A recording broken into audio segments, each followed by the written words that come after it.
உங்களுக்கு தெரியும், கடந்த சில நாட்களாக பார்த்துக்கிட்டு இருக்கிறீங்க, அரசியலில், பேப்பரில், டிவியில் நிறைய என்னை பற்றி வருது. அது உங்களுக்கு கிளாரிஃபை பண்ணணும், பேசணும் அப்படிங்கிறதுக்காகத்தான். பாரதிய ஜனதா கட்சியில் ஆகஸ்ட் 25, 2020 டெல்லியில் இங்கே வந்து இணைஞ்சு தமிழகத்தில் தமிழக மக்களுக்காக ஒரு 6 ஆண்டு காலம் பணியாற்றுவதற்கு ஒரு பெரிய வாய்ப்பு, ஒரு பெரிய பாக்கியமாக நான் கருதுகின்றேன். இன்னைக்கு எந்த இடத்துல இணைஞ்சனோ அதே இடத்துல வந்து மரியாதையோடு, பண்போடு, அன்போடு என்னுடைய பாதை வேறு பாதையில் பயணம் செய்யணும். இலக்குகள் இன்னும் பெரிதாக இருக்கிறது. நிறைய மக்கள் இணைச்சு செயல்படணும். ஒரு புதிய அரசியலை, அடிப்படை கட்டமைப்பை மாற்றக்கூடிய அரசியலை உருவாக்க வேண்டும் என்கின்ற ஒரு எண்ணத்தோடு இன்னைக்கு வந்து ரொம்ப பண்போடு சொல்லிவிட்டு அதே இயக்கத்திலிருந்து வெளியே வருகின்றேன். இது தமிழர் பண்புன்னு கூட வச்சுக்கலாம். வெளியே சென்றாலும் கூட மரியாதையோடு சொல்லிவிட்டு செல்வது நம்முடைய பண்பு என்பதுதான் எனக்கும் இலக்கணமாக இருந்திருக்கிறது. இன்றிலிருந்து நம்முடைய ஒரு புதிய பாதை, ஒரு புதிய இயக்கம், ஒரு புதிய பொலிட்டிக்கல் மூமெண்ட், அடிப்படையிலிருந்து ஒரு புதிய பரிமாணத்தோடு, பார்வையோடு பார்க்கக்கூடிய ஒரு விதத்தில் தான் நம்முடைய மூமெண்ட்டை நம்ம ஆரம்பிக்கணும். நீங்கள் எல்லோரும் சேர்ந்து இணைஞ்சு அதை ஆரம்பிக்கணும் அப்படிங்கிறது என்னுடைய பெரிய ஆசைங்க. அதற்கு முன்பு சில விஷயத்தை சொல்லணும். என்னுடைய அரசியல் பாதை என்பது ரொம்ப வளைஞ்சு நெளிஞ்சு இங்கே வந்து உங்கள் முன்னாடி நின்றுட்டு இருக்கேன். இது ஈஸி பாத் கிடையாது. ஒரு கிராமத்தில் பிறந்து ஒரு சாதாரண குடும்பத்தில், விவசாய குடும்பத்திலிருந்து வந்து ஒரு காமன் மேன் அரசியலுக்கு வர்றதே நம்ம ஊரில் நம்ம ஒதுங்கிக்குவோம், வரமாட்டோம். பட் அதே போல் என்னுடைய பாதையும் கூட 2009 கேப்டன் விஜயகாந்த் அவர்களுடைய கட்சியில் தேமுதிகவில் ஐஎம் லக்னோவில் படிக்கும் பொழுது ஒரு இன்டர்ன்ஷிப்பாக 3 மாத காலம் ஆரம்பித்து, அதன் பிறகு 10 ஆண்டு காலம் கழித்து பாரதிய ஜனதா கட்சியில் ஆரம்பித்து 6 ஆண்டுகள் பாரதிய ஜனதா கட்சியிலிருந்து இன்னைக்கு தனித்துவமாக நம்முடைய இயக்கத்தை மக்கள் முன்னாடி வைக்கணும். உங்கள் முன்னாடி வைக்கிறேன். 25 வயசில் எனக்கு அந்த இன்டர்ன்ஷிப் திரு விஜயகாந்த் அவங்ககிட்ட செய்கிறக்கு ஒரு பெரிய பாக்கியம். அன்னைக்கு அரசியல்னால் என்னன்னே தெரியாமல் ஒரு புதிய அரசியலை தமிழகத்தில் கொண்டு வர முடியுமான்னு யோசித்த தருணம். இன்னைக்கு வயது 42, கிட்டத்தட்ட 17 ஆண்டுகள் போராடிக்கிட்டே இருக்கிறேன். ஒரு புதிய பாதை உருவாக்க முடியுமா, ஒரு better politics for better society கொண்டு வர முடியுமா. அதே நேரத்தில் நிறைய யூகங்கள், நிறைய பேர் நிறையா சொல்கிறனால இதே டெல்லியில் ஆகஸ்ட் 24, 2020 பிஜேபியில் இணைய வரும்பொழுது சூப்பர் ஸ்டார் ரஜினிகாந்த் அவங்க எனக்கு ஃபோன் பண்ணாங்க. எனக்கும் அவருக்குமான நட்பு கிட்டத்தட்ட நான் பதவியிலிருந்து வந்த பிறகு ஒரு நட்பு. நிறைய அவர்கிட்ட பேசுவேன். அவருடைய அரசியல் பாதை எப்படி இருக்கணும் அப்படின்லாம் பேசியிருக்கேன். அப்போ திரு சூப்பர் ஸ்டார் அவர்கள் இங்கே டெல்லியிலிருந்து திரும்ப வரணும், அவருடைய இயக்கத்தில் இணைய வேண்டும் என்ற வேண்டுகோளை ஆகஸ்ட் 24 ஒரு நாளைக்கு முன்னாடி பிஜேபியில் சேரும் பொழுது வைத்த பொழுது 3 விஷயம்தான் என் கண் முன்னாடி இருந்துச்சுங்க. தமிழ்நாட்டுக்கு எது நல்லது, அது எந்த மாற்று கருத்தும் இல்லை. சூப்பர் ஸ்டார் அரசியலுக்கு வர்றதுதான் தமிழ்நாட்டுக்கு நல்லது. சூப்பர் ஸ்டாருக்கு என்ன நல்லது, அவர் அரசியலுக்கு வராமல் இருக்கிறது தான் அவருக்கு நல்லது. கோவிட் காலகட்டத்தில் அவருக்கு இருக்கக்கூடிய உடல் பிரச்சனைகள், அதையே பார்த்துக்கணும். முதல்ல அவர் ஆரோக்கியமாக சந்தோஷமாக இருக்கணும். அண்ணாமலைக்கு எது நல்லது, பாரதிய ஜனதா கட்சியில் இணைகின்றேன் என்கின்ற வாக்குறுதியை திரு சந்தோஷ் ஐயா கிட்ட கொடுத்தேன், ஒரு ப்ராமிஸ் கொடுத்தேன். அதை பிரேக் பண்ணக்கூடாது அப்படிங்கிறதுல நான் தெளிவாக இருந்தேன். ஸோ 3 கான்ஃப்ளிக்ட் இங்கே இருக்கும் பொழுது, ஸோ ஒரு நாள் இந்த கட்சியில் இணைவதற்கு முன்பாகவே முழு கான்ஃப்ளிக்ட்டு. அன்றைக்கே ரஜினிகாந்த் ஐயா பேசி அந்த ஃபோன் காலுக்கு முதல் முறையாக மறுத்து, ஐயா மன்னிச்சுக்கங்க என்னால் வர முடியாது என்று சொல்லி பாரதிய ஜனதா கட்சியில் அடுத்த நாள் இணைத்துக் கொண்டேன். அதன் பிறகு சூப்பர் ஸ்டார் அவங்களை பார்த்து மன்னிப்பு கேட்டேன். அவரும் பெருந்தன்மையாக அவருடைய அரசியல் பாதையை அவரும் பெருந்தன்மையாக அடுத்து தீர்மானித்தார். எதுக்கு இதை நான் சொல்கிறேன் அப்படின்னாங்க, சில யூகங்களுக்கெல்லாம் இன்று முற்றுப்புள்ளி வைக்க வேண்டும் என்பதற்காக மட்டும்தான் இதை நான் சொல்கிறேங்க. வேறு எந்த காரணமும் கிடையாது. இன்றைக்கும் சூப்பர் ஸ்டார் அவர்கள் மீது பெரும் மதிப்பும் மரியாதையும் வைத்திருக்கக்கூடிய மனிதன் நான். அதே நேரத்தில் பாரதிய ஜனதா கட்சியை பொறுத்தவரை இந்த 6 ஆண்டு காலத்தில் எப்பொழுதும் ஒரு விஷயத்தை விட்டுக் கொடுத்தது கிடையாது. தமிழ்நாட்டினுடைய அடையாளத்தை விட்டுக் கொடுத்தது கிடையாது, மண்ணை விட்டுக் கொடுத்தது கிடையாது, கலாச்சார பாரம்பரியத்தை விட்டுக் கொடுத்தது கிடையாது, நம்முடைய நீரை விட்டுக் கொடுத்தது கிடையாது. நிறைய பேர் எங்கிட்ட கேட்பாங்க, குறிப்பாக இந்த பகுதி இந்தியாவில் வரும்பொழுது, அண்ணாமலை நீங்கள் தமிழனா இந்தியனா அப்படின்னு கேட்பாங்க. இது எனக்கு ஒரு பெரிய கான்ஃப்ளிக்டிங் கொடுக்கக்கூடிய ஒரு விஷயம். Are you a Tamilian, are you an Indian அப்படின்னு. தமிழ்நாட்டில் என்னுடைய அப்பாவோ அம்மாவோ, என்னோட அம்மா தமிழ்நாட்டை தாண்டி வெளியே வந்ததே கிடையாதுங்க. தமிழ்நாட்டில் மட்டும்தான் இருந்திருக்கிறாங்க. என்னுடைய பாரம்பரியம் எல்லாமே. அப்பா ஒரு முறை தமிழ்நாட்டுக்கு வெளியே சின்ன வயசில் வந்துட்டு போயிருக்கிறாங்க. அங்கேயே ஆண்டு காலமாக இருந்து விவசாயம் செய்யக்கூடிய குடும்பம். எனக்கு முதல் வாய்ப்பு தமிழ்நாட்டை விட்டு வெளியே வந்து லக்னோவில் படிக்கிறதுக்கு, அதன் பிறகு டெல்லியில் இருப்பதற்கு, ஹைதராபாத்தில் 2 ஆண்டு காலம் ட்ரைனிங்கில் இருப்பதற்கு, அதன் பிறகு கர்நாடகாவில் 8-9 ஆண்டு காலம் IPS அதிகாரியாக பணி செய்வதற்கு. ஸோ இந்தியா முழுவதுமே கிட்டத்தட்ட அந்த 10-15 ஆண்டுகள் சுற்றிவிட்டேன். அதனால் நான் எப்போதுமே சொல்லுவேன், நான் ஒரு பெருமை மிகுந்த இந்தியன், ஒரு பாரம்பரிய தமிழன் என்கின்ற அடையாளத்தோடு எல்லாத்துக்கிட்டையுமே சொல்லுவேன். அது இந்த கான்ஃப்ளிக்ட் சில பேருக்கு ஒரு எட்டர்னல் கான்ஃப்ளிக்ட் ஆச்சு. இன்னைக்கு தமிழ்நாட்டினுடைய அரசியலும் கூட ஒரு பெருமை மிகுந்த தமிழனாக இருக்கணும் அப்படின்னா நான் ஒரு இந்தியன் என்று சொல்ல வேண்டிய அவசியம் இல்லை அப்படின்னு நிறைய கட்சிகள் அங்கே இருக்கிறாங்க. நான் எப்பொழுதுமே தொடர்ந்து சொல்லிக் கொண்டிருப்பது, இந்தியன் என்கின்ற அடையாளத்தோடு ஒரு பெருமை மிகுந்த தமிழனாகத்தான் எல்லா இடத்துலையும் இருக்கிறேன். அப்படித்தான் இந்த இயக்கத்திலும் இருக்கணும். நாம் ஆரம்பிக்கக்கூடிய இந்த இயக்கத்தில் உங்களோடு பயணம் செய்யணும். தமிழ்நாட்டினுடைய எந்த பிரச்சனையும் கூட முன்னிறுத்தி சமரசம் இல்லாத நம்முடைய தமிழ்நாட்டினுடைய வளர்ச்சியை நாம் எல்லோரும் கொண்டு போகணும். எத்தனையோ பிரச்சனைகள். நான் பாரதிய ஜனதா கட்சியில் இணைந்த பிறகு எல்லா தலைவர்களும் பெரும் ஒத்துழைப்பு தான். இருந்தும் தனியாக போகணும், உள்ளாட்சி தேர்தலில் தனியாக போகணும், தமிழ்நாட்டினுடைய அடையாளத்தோடு பாரதிய ஜனதா கட்சி இருக்கணும். தமிழ்நாட்டினுடைய அடையாளம் மிக முக்கியம் என்பதற்காகத்தான் அன்னைக்கு தலைவர் திரு ஜே பி நட்டா அவர்கள் நிறைய பேர்த்துக்கிட்ட பேசி நாம உள்ளாட்சி தேர்தல் தனியாக போகணும், அதே போல தான் லோக்சபா தனியாக போகணும். ஏதோ தனிப்பட்ட முறையில் எனக்கும் இன்னொரு கட்சிக்கும் பிரச்சனை இல்லைங்க. பாரதிய ஜனதா கட்சி ஒரு தமிழர் அடையாளத்தோடு களத்தில் இருந்தால் மட்டும்தான் அது தமிழர் நலத்தை முன்னிறுத்தக்கூடிய கட்சியாக இந்திய அடையாளத்தோடு இருக்க முடியும் என்கின்ற ஒற்றை நம்பிக்கை மட்டும்தான். டங்ஸ்டன் பிரச்சனையாக இருக்கட்டும், அதை கத்தி கூச்சல் போடாமல் அதை பொறுமையாக ஒரு இடத்திற்கும் சென்று நம்முடைய கட்சி அதை நம்ம சரி செஞ்சு கொடுத்தோம்.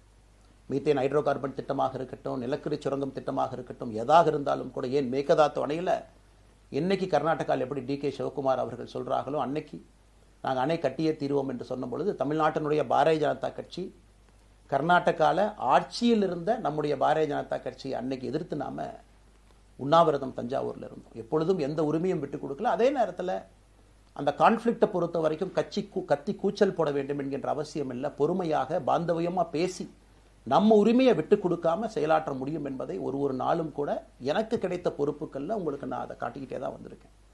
அதனால் இன்னைக்கு திரு மோடி ஐயா அவர்கள் மீது மிகப்பெரிய ஒரு மரியாதை வைத்திருக்கக்கூடிய மனிதன், நாட்டினுடைய பிரதமர், இந்த நாட்டை பாதுகாத்து கொண்டிருக்கக்கூடிய மனிதர். ஆனால் ஒரு லெவல் வரும் பொழுதுங்க, இந்த சின்ன சின்ன பிரச்சனைகள் அப்படியே சேர்ந்து வரும் பொழுது தொடர்ந்து நாமும் அவர்களுக்கு பிரச்சனையாக இருக்கக்கூடாது. ஒரு பிரச்சனையை எடுத்துட்டு போய் இங்கே பாருங்க இந்த பிரச்சனை, இந்த பாருங்க இந்த பிரச்சனை, இந்த பாருங்க அந்த பிரச்சனை, ஒரு அளவுக்கு தாங்க நம்ம சொல்ல முடியும். அதனால தான் பொறுமையாக பாரதிய ஜனதா கட்சியினுடைய முக்கிய தலைவர்களை பார்த்து மிக பொறுமையாக, இது இன்னைக்கு கான்வர்சேஷன் 3 நாளாக நடக்கலைங்க. இதை கிட்டத்தட்ட நான் 1 ஆண்டு காலமாக பாரதிய ஜனதா கட்சியினுடைய தலைவர்கள்ட்ட சொல்கிறேன். 18 மாதங்களாக எனக்கு இருக்கக்கூடிய கருத்து வேறுபாடுகளை மிக பொறுமையாக, வெளியில் கத்தி கூச்சல் போடாமல் மிக பொறுமையாக 18 மாதங்களாக எல்லா இடத்துலையும் சொல்லிக்கிட்டே வர்றேன். டிசம்பர் 4ஆம் தேதி பாரதிய ஜனதா கட்சிக்கு சொன்னேன், நான் கட்சியிலிருந்து வெளியே செல்ல இருக்கின்றேன், இன்றைக்கே உங்களை நான் தயார்படுத்த விரும்புகிறேன், அதனால் நீங்கள் நாளைக்கு நான் எடுத்தோம் கவுத்தம் ஒரு முடிவெடுப்பதாக நீங்கள் நினைக்கக்கூடாது. டிசம்பர் 4, 2024 25 பாரதிய ஜனதா கட்சிக்கு சொல்லியிருந்தேன். தேர்தல் பணியை முடித்துவிட்டு செல்ல வேண்டும் என்று சொல்லியிருந்தார்கள். அதுவும் இந்த கட்சியினுடைய ஒரு உண்மை தொண்டனாக கட்சி சொல்லியிருக்கிறாங்க, தேர்தல் பணியை முடித்துவிட்டு மே கடைசி வரை நம்முடைய பணியை செய்துவிட்டு தான் வெளியே வரணும் அப்படின்னு. அடுத்து நாம் என்ன செய்ய போறோங்க? அடுத்து நாம் இதெல்லாம் பேசிட்டோம், பழசை பேசிட்டோங்க, இருந்ததை பேசிட்டோம். அடுத்து ஆனந்தமாக அன்போடு தமிழ்நாட்டில் ஒரு அரசியல் இயக்கத்தை நாம் துவங்க இருக்கின்றோம். இது அரசியல் இயக்கமா கட்சி இல்லையா அப்படின்னு நீங்க யாரும் கேட்கவே வேண்டாம். கண்டிப்பாக தமிழகத்தில் அடுத்து நடக்கக்கூடிய தமிழகத்தினுடைய பொது தேர்தலில் நம்முடைய கட்சி போட்டியிடும், அதில் எந்த மாற்று கருத்தும் இல்லை. அதற்கு நம்ம தயார் பண்ணணும், நிறைய லீடர்ஸை தயார் பண்ணணும், நிறைய கேடர்ஸை, வாலண்டியர்ஸை தயார் பண்ணணும், உத்வேகத்தோடு தயார் பண்ணணும், அவங்களுக்கு அந்த ஸ்கில் செட்டை நம்ம உருவாக்கி கொடுக்கணும். அதற்கு கொஞ்சம் நேரமாகும். நாம் இது ஒரு இயக்கமாக ஆரம்பித்து நிறைய மனிதர்களை உள்ளே கொண்டு வந்து அவர்களுக்கு சில இடத்துல அரசியலை சொல்லிக் கொடுத்து எல்லா தரப்பட்ட மனிதர்களையும் உள்ளே கொண்டு வந்து, ஏன்னா பாரதிய ஜனதா கட்சியினுடைய தலைவராக பொறுப்பேற்ற பிறகு நான் முதல்ல போய் ஆசீர்வாதம் யார்கிட்ட வாங்கினாங்க, சமீபத்தில் மறைந்த நல்ல கண்ணையாகிட்ட தான். இன்னைக்கு மண் சார்ந்த அரசியலை முன்னெடுக்கணும், நல்ல மனிதர்களுடைய கொள்கைகள் உள்ள கொண்டு வரணும், எல்லா மனிதர்களையும் உள்ளடக்கிய அரசியலை நாம் முன்னிறுத்தணும். டெக்னோக்ராட்ஸ் பெருமளவில் நமக்குள்ள வரணும், பெருமளவில் நமக்குள்ள டெக்னோக்ராட்ஸ் வரணும். இன்னைக்கு அமெரிக்கா போகிறோம், யூரோப் போகிறோம், அங்கே போய் நமக்கே எவ்வளோ பெருமையாக இருக்குது. ஒரு மிகப்பெரிய நிறுவனம் நிவிடியா எடுத்துக்கங்க, மைக்ரான் எடுத்துக்கங்க, சாம்சங் எடுத்துக்கங்க, இன்டெல் எடுத்துக்கங்க, அங்கே இருக்கக்கூடிய இன்ஸ்டாகிராம், ஃபேஸ்புக், கூகுள், ஆல்பபெட் பார்க்கும்போது அங்கே ஒரு தமிழன் அமர்ந்திருக்கின்றார். என்னுடைய கனவு உங்கள் பல பேர்த்த போல அவர்களெல்லாம் திரும்ப இங்கே வந்து அரசியலில் ஏதோ ஒரு விதத்தில் கான்ட்ரிபியூட் பண்ணுறதுக்கு நம்முடைய இயக்கமும் நம்முடைய வருகின்ற காலத்தில் நம்ம ஆரம்பிக்கக்கூடிய கட்சியும் அதற்கு உறுதுணையாக இருக்கணும். அத்தனை டேலண்ட்டை ரிஃபைன் பண்ணி நம்ம கொண்டு வரும். தமிழ்நாட்டினுடைய வளர்ச்சிக்கு எல்லோரையும் நம்ம பயன்படுத்தணும். இதில் எங்கேயுமே கூட நான் பெரிது நீன் பெரிது என்று இருப்பதை விட ஒரு வளர்ந்த பாரதம், இந்தியா உலகத்தில் மிக முக்கியமான இடத்துல அந்த பாரதம் வந்து அமரும் பொழுது முதன்மை மாநிலமாக தமிழகத்தை கொண்டு வந்து நிறுத்த வேண்டிய பொறுப்பு நமக்கு இருக்கு. அதற்கு நம்முடைய பொலிட்டிக்கல் கிராமர், பொலிட்டிக்கல் லாங்குவேஜ் எல்லாமே நம்ம மாற்றணும். நம்ம பேசக்கூடிய விஷயம். அடுத்து இன்னொன்று கேட்குறாங்க, நான் கமெண்ட் வர அப்படியே நான் பேச ஆரம்பிக்கிறேன்.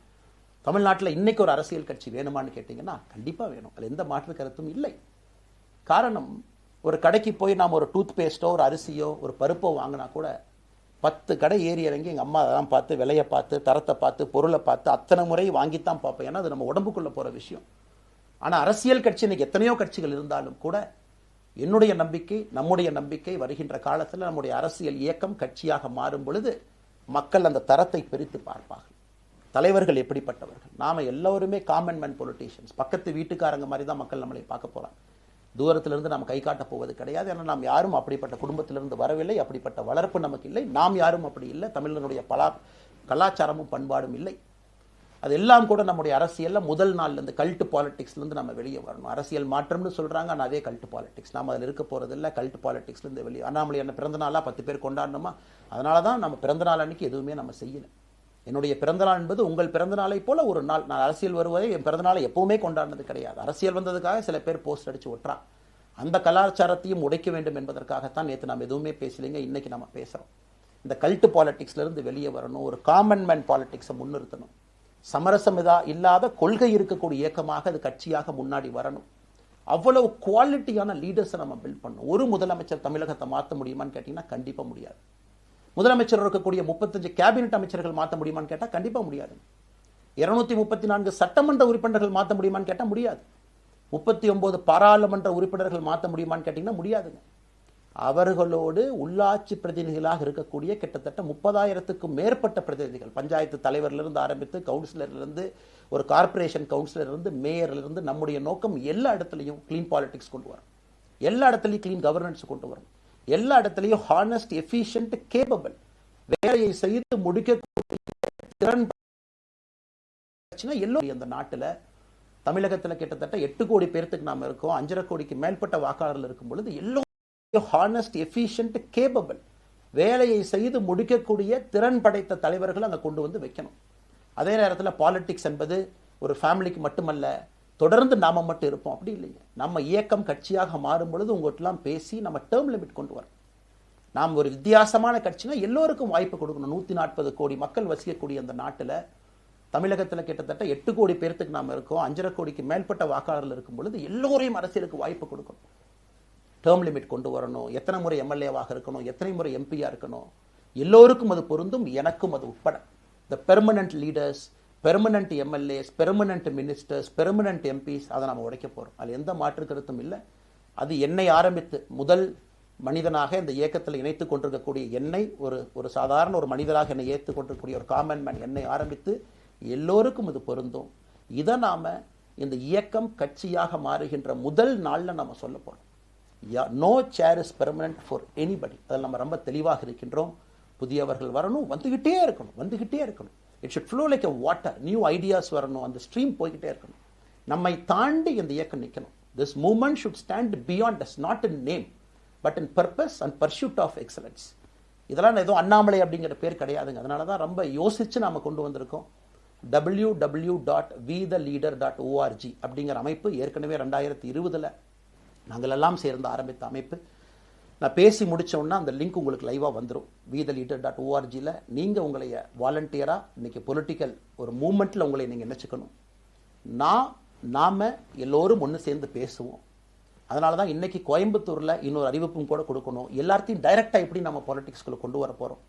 APJ Abdul Kalam centre for ethics and politics, APJ Abdul Kalam ஐயாவுடைய பேரில் கோயம்புத்தூரில் வீத லீடர்ஸ்க்கு கீழே நாம் பாலிடிக்ஸில் எத்திக்ஸ்க்காக ஒரு சென்டர் ஆரம்பித்து வருகின்றவங்க எல்லாமே இதுக்குள்ளே ட்ரெயின் ஆகி தான் வெளியே வருவாங்க. உள்ளாட்சி தேர்தலில் நிற்கிறாங்க, they will get trained, come and stand in local body election. MLA election நிற்கிறாங்க, they will get trained, they will come and stand in election. அவங்க எங்கே நின்னாலும் கூட ஒரு ப்ராசஸில் நாம் அவங்கள ட்ரெயின் பண்ணி, அவங்கள ஷேப் பண்ணி, ஒரு கம்யூனிட்டியினுடைய நீட்ஸ் அண்டர்ஸ்டாண்ட் பண்ணி அரசியல் செய்யக்கூடிய மனிதர்களாக நாம் அவங்கள கொண்டு வர போகிறோம். நாம் யாருக்கும் போட்டி கிடையாது.